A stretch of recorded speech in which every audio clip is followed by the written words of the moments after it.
Hey there, everyone. Men, what made you lose respect for a woman you were dating? Story 1. When she wet the bed every night, but I would deal with this. She then ruined her phone this way. Twice. Both times I bought her a new one. Then finally, one night I had trouble falling asleep and had to wake up early for work. She wet the bed, so I woke her up. Hey, let's change the sheets. We got up and I pulled the sheets off, tossed them in the laundry basket, grabbed the new sheets, tossed her a corner while she was just standing there watching me. Can you put that corner on? You don't have to snap at me. I may have said it a little sleepily, but was no way snapping at her. I just wanted to get it done and back to bed. She was mad at me for 2 days after that. Story 2. I've told this story so many times. I started dating this woman and had gotten to the point where I met her family. They actually really liked me, so that was cool. Around the 6-month mark, she started asking me what would happen if she cheated on me with another girl. I had zero confidence and thought if I acted nonchalant the problem would go away. I just told her I would want her to tell me so we could end things. She then told me she had to pretend I was a girl to even kiss me. I was immediately broken after that and broke up the next day. I was kicked out of her friend group because I was the asshole apparently. She's the asshole, not you. Congratulations on getting the hell out of there. She raised a red flag, and you bailed immediately. Well done. Any friends that want to ostracize you for dumping someone who indirectly told you they essentially are repressing their homosexuality aren't friends at all. Leave all that drama behind, amigo. OP responded. I appreciate this. Thankfully, I have left this all behind. She had tried to reach out a few times, but I just couldn't be friends like I usually do. Story 3. When I realized she never really learned how to be an adult. When she would cook something while I was at work and LD get home and she'd be asleep, but yet there would be pieces of food packaging trash and literal bits of leftover food all over the counter 6 feet from the trash can. When I would tell her about this and how much it annoys me 2 to 3 times and she would still do it.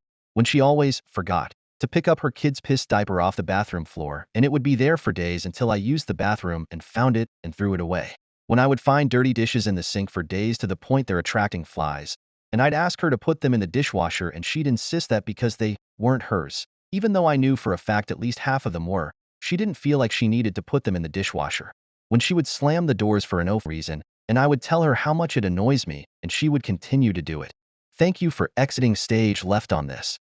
Why don't you hire a housemaid? Story 4. My ex used to be disgracefully rude to her mother. I regret not saying anything and just standing by.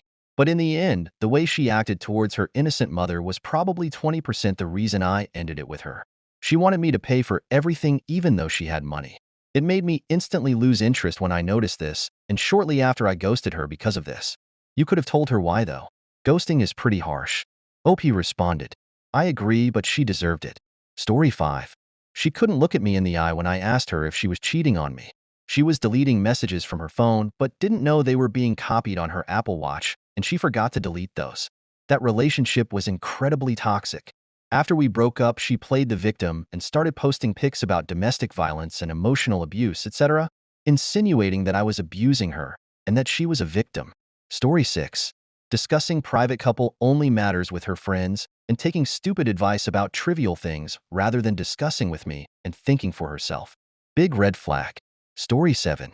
I was dating a girl one time who started to gain some weight.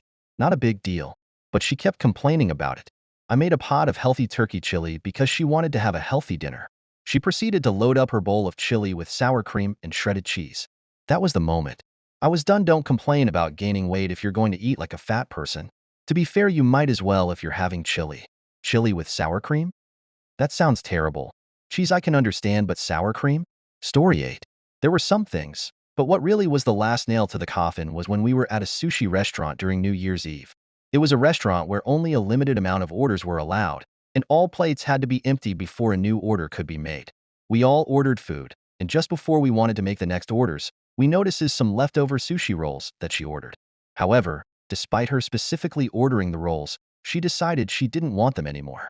Sadly, no one of our group wanted them, and then she did what I found so extremely disappointing and very irritating. She stuffed the rolls in her mouth, stood up and went to the toilet where she would eventually spit the food into the toilet and flush, just to order new/other food. What a lovely, well-mannered girl. She took one for the team. Nah man, that's pure greed and disrespectful to not only the restaurant but the food in general. How can you be so ungrateful to spit out food? Story 9. When she said the man always has to pay for everything, no debate. You see, I was in between jobs, and she had a great one and had all these grand ideas that cost a lot of money. I was fine with just ordering a medium handmade pan pizza and talking. Somehow I was the asshole. I had the opposite problem. I dated a guy who was in law school when I had a decently paying job. He never let me pay or split, and got angry when I tried. Didn't last long. OP responded, "Dude's got issues. Something this small shouldn't be a thing." Story 10. She was living with her mother and kid and spent all her spare money on tattoos, took her kid to a drug house, and was abusing prescription meds. So many red flags. Another one made fun of me about my erection issues after LD made her come several times and kept it up a half hour, and argued with me about ways I didn't like being touched/tickled. Another breadcrumbed me for 6 months. We saw each other 5 times and kissed at the end of each date, but she never took enough of an interest to even text me back. Finally, I dated a BDSM porn star who asked me out, said she was slow with the vanilla stuff, but waited 3 months before she was ready to kiss me. I asked her at this point what we were, and she said she felt a gentle process of falling in love, but God didn't want her to kiss me. She was seeing a shamanic for sexual healing, but she didn't know if she was ever going to want to get physical with me. She didn't even want to do kinky stuff with me, but she was publicly flirting up a storm with other dudes. Toward the end of that 2-hour conversation, she said she'd like it if I paid for dinner more. This is after LD dumped like $1,000 on gifts and dates, and I got the picture. Story 13. Basically, long story short, I found one rose gold bracelet I bought her in my room and put it in my desk so I didn't lose it, assuming it fell off when she was putting her jacket on or something. A few days later, when we were in my bed, I remembered I had it because I saw her wrist and it came to mind. So I said, "Oh, your bracelet?" And she immediately says, mind you, she had lost a bracelet I bought her a year ago that was sentimental to her, and went crazy looking for it, but I just got her another one. "Oh, it's at my house." This caught me off guard, and I felt a pit in my stomach because I'm thinking, okay, is she lying to me because she doesn't know where it is and doesn't want me to know she lost another one? So I ask, "Oh, it's at your house?" She says yes and goes into detail about how she was giving her little sister a bathe, and she saw it in the clothes afterwards on the floor and all this bullshit, and she just hasn't went through the clothes yet. So I said, "Oh, okay, if you saw it yesterday, then that's not a big deal. You promise you have it?" To which he looks me dead in the eyes and says, "Yeah." That is when the pit in my stomach went into overkill mode, and I got up, went to my desk, and threw the bracelet on her lap and said it's been there for 2 days. This sparked the biggest argument we have had in a long time because she would not admit that she lied, and it went on for so long and her points made no damn sense. She argued that she promised she saw it because she noticed it was off her wrist after the bath and just assumed it was there prior to the bath. Well, that doesn't change the fact you literally said you saw it in the clothes. Also, if the last time you lost the bracelet you went crazy looking for it, then if you knew they were in the clothes, then why didn't you just go get it? So much bullshit, and she still never admitted. To be honest, while I have written this wall of text, I'm going to add one more thing. It's like we never solved it.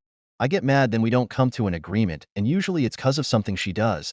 Then she knows that all she has to do is wait it out because I can't help but calm down after a week max, and then we go right back to normal. It doesn't happen often, but when it does, it reminds me of all the disputes we got into in the past that I never forgave her for, but more like time went by and the anger goes away.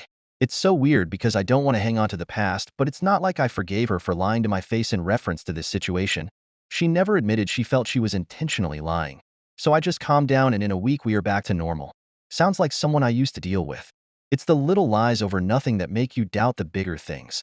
Like, if you're over this, what else will you lie over? And the burying her head and waiting till it blows over is spot on. Like, I don't have a working memory, lol. I'm not a goldfish.